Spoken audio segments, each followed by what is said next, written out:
ഒരു phone call എടുക്കാത്തതിന്റെ പേരിൽ മഞ്ജുവിന് നഷ്ടമായത് മലയാളത്തിൽ വലിയൊരു നേട്ടം തന്നെയാണ്.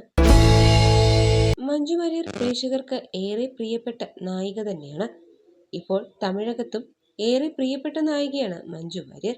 എന്നാൽ മലയാളം സിനിമയിൽ അടുത്തിടെയായി മഞ്ജു അഭിനയിച്ച സിനിമകളൊന്നും വലിയ വിജയം കണ്ടില്ലെങ്കിലും തമിഴിൽ അഭിനയിച്ച സിനിമകളെല്ലാം വളരെ മുന്നേറുകയാണ്.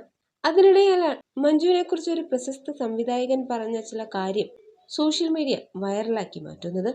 തുടരുമെന്ന ചിത്രത്തിൽ മോഹൻലാൽ അവതരിപ്പിച്ച ഷൺമുഖൻ എന്ന കഥാപാത്രത്തിന്റെ ഭാര്യയുടെ റോളിലേക്കായി തങ്ങൾ സമീപിച്ച നായികമാരെ കുറിച്ച് സംവിധായകൻ തരുൺ മൂർത്തിയും സംവിധായകൻ ബിനു പാപ്പനും എല്ലാം സംസാരിച്ചിരുന്നു. തമിഴ് നടി ജ്യോതികയും നടി നർത്തകിയുമായ മേതൽ ദേവികയുമെല്ലാം തങ്ങൾ സമീപിച്ചുവെന്നും എന്നാൽ അവർക്കെല്ലാം പലതരത്തിലുള്ള ബുദ്ധിമുട്ടുകൾ ഉണ്ടായിരുന്നുവെന്നും ഇവർ പറഞ്ഞു. ശോഭനയുടെ റോളിലേക്ക് നടി മഞ്ജു വാര്യരെ വിളിച്ചതായി പറയുകയാണ് നിർമ്മാതാവ് രഞ്ജിത്ത് രജപുത്ര. മഞ്ജുവിനെ വിളിക്കുന്നത് താനാണെന്നും തരുണിന്റെ നിർദ്ദേശപ്രകാരമാണ് അവരെയൊക്കെ വിളിച്ചതെന്നും രഞ്ജിത്ത് പറയുന്നു. എന്നാൽ മഞ്ജുവും മേതൽ ദേവികയുമെല്ലാം പലതരത്തിലുള്ള അസൗകര്യങ്ങൾ ഉണ്ടായെന്നും രഞ്ജിത്ത് പറയുന്നു. ഒരു മീഡിയയ്ക്ക് നൽകിയ അഭിമുഖത്തിലാണ് അദ്ദേഹം ഇക്കാര്യങ്ങളെല്ലാം വെളിപ്പെടുത്തിയത്. എപ്പോഴും കാണുന്ന കോമ്പിനേഷൻ എങ്ങനെയെങ്കിലും ഒഴിവാക്കണമെന്ന് തരുൺ ആദ്യം മുതലേ പറയുന്നതാണ്. അത് സുനിലും പറഞ്ഞിരുന്നു. നമുക്ക് മുഴുവൻ പേരെയും ട്രൈ ചെയ്യാമെന്നായിരുന്നു ഞാൻ പറഞ്ഞത്. അതിന് പറ്റുന്ന ആളുകളുടെ പേര് പറയുക. നമ്മൾ പല ആളുകളെയും അത്തരത്തിൽ കോണ്ടാക്ട് ചെയ്തിരുന്നു. അതിനകത്ത് തരുൺ തന്നെ ജ്യോതികയെ പോയി കണ്ട കാര്യം പറഞ്ഞിരുന്നുവല്ലോ. അതുപോലെ തന്നെ താൻ തന്നെയാണ് മഞ്ജുവിനെ വിളിക്കുന്നതും മേതിൽ ദേവികയെയും ഞാൻ തന്നെയാണ് വിളിച്ചത്. ഇതെല്ലാം തരുൺ പറഞ്ഞിട്ടാണ്. ഇവർക്കെല്ലാം പല അസൗകര്യങ്ങളും കാര്യങ്ങളുമായി പോയിക്കൊണ്ടിരിക്കുകയാണ്. അതിനു മുൻപേ തൊട്ട് ശോഭന ആയാലോ എന്ന് തരുൺ ചോദിക്കാറുണ്ട്. ശോഭനയുടെ കാര്യം എനിക്കറിയാം. അവർക്ക് ഒരുപാട് പ്രോഗ്രാമും കാര്യങ്ങളുമുണ്ട്.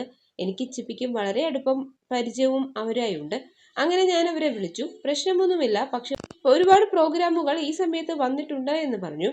മോഹൻലാലിനെ പോലെ ഒരാൾ ഇങ്ങനെ ഇരുത്തിയിട്ട് ഞാൻ ഇങ്ങനെ പ്രോഗ്രാമിനായി പോകുന്നത് ശരിയാകുമോ? ആദ്യം നിർമ്മാതാവ് തീരുമാനിക്കണം. നല്ല നഷ്ടം വരുമെന്ന് പറഞ്ഞു. എല്ലാം തുറന്നു പറയുന്ന ഒരാളാണ്. നല്ല നഷ്ടം വരും. എനിക്കിടയ്ക്കിടയിൽ മദ്രാസിൽ പോയി പ്രോഗ്രാം ചെയ്യേണ്ടി വരുമെന്നും പറഞ്ഞിരുന്നു. അംബാനിയുടെ പ്രോഗ്രാം എല്ലാം ഉണ്ട്. ഇതെല്ലാം ഷൂട്ടിന്റെ ഇടയിലാണ്. വളരെ പ്രശ്നങ്ങൾ ഉള്ളത് കൊണ്ട് നമുക്കൊന്ന് ആലോചിച്ചിട്ട് തീരുമാനിച്ചാലോ എന്ന് ചോദിച്ചു. ആലോചിച്ചതിന് മുൻപ് കഥ കേൾക്കാം എന്ന് പറഞ്ഞു. അങ്ങനെ കഥ കേട്ടപ്പോൾ അവർ എന്നെ വിളിച്ചു. കഥ കൊള്ളാം, നമ്മൾ എന്ത് ചെയ്യുമെന്ന് ചോദിച്ചു. ഒരു കാര്യം ചെയ്ത് നിങ്ങൾ ഡേറ്റ് എനിക്ക് അയച്ചതാ, അതിനനുസരിച്ച് ഞാൻ തരുണിനോട് പറയാമെന്ന് പറഞ്ഞു. അങ്ങനെയാണ് അവർ കമ്മിറ്റ് ചെയ്തതെന്നും വന്ന് അഭിനയിക്കുന്നതും ഈ സിനിമയുടെ ഏറ്റവും വലിയ ഭാഗ്യമായി മാറിയതെന്നും രഞ്ജിത്ത് പറഞ്ഞു.